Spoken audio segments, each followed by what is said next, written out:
ஹீனமான செயல்பாடுகளும், பேச்சுக்களும், பரியாச செயல்களும் நம்ம வாழ்க்கையில தகாதவைகள் என்று வேதம் சொல்லுகிறது. இப்படிப்பட்ட தகாத காரியங்கள் உங்க வாழ்க்கையில ஒருவேளை இருக்கும்னா, இன்றைக்கு அதை நீங்க மாற்றிக்கொள்ளுங்கள். இயேசு உங்களுக்கு உதவி செய்வார். ஸ்தோத்திரம் செலுத்துதலே தகும் என்று வேதம் சொல்லுகிறது. எல்லாவற்றுக்கும் நம்ம காலையில இருந்து 24 ஹவர்ஸ் நம்ம இருக்கிறோம்.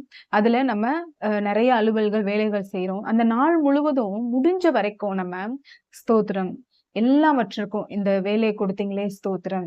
இந்த நல்ல ஜீவன கொடுத்தீங்களே ஸ்தோத்திரம். சுகத்த கொடுத்தீங்களே ஸ்தோத்திரம். என்னெல்லாம் நன்மை கர்த்தர் உங்களுக்கு செய்திருக்கிறாரோ, இயேசு கிறிஸ்து செய்திருக்கிறாரோ, அத நினைச்சு அந்த நாளெல்லாம் ஆண்டவருக்கு நீங்க ஸ்தோத்திரம் செலுத்தும்போது, உங்களுக்கு ஒரு கலக்கமா இருக்கிறப்போ, இயேசுவே ஸ்தோத்திரம், ஸ்தோத்திரம் என்று நீங்க அதிகமாக உங்க வாயில உச்சரிக்கும்போது, அது தகுந்த ஒரு செயலாக தேவன் பார்க்கிறார். நீங்க தகுந்தவைகளை செய்யும்போது, அதற்கேற்ற ஆசீர்வாதமும், நன்மையும் உங்க வாழ்க்கையில தேடி வரும். தகாதவைகளை தவிர்த்து தகுந்தவைகளை உங்க வாழ்க்கையில நீங்க பிராக்டிஸ் பண்ணுங்க, பேசுங்க.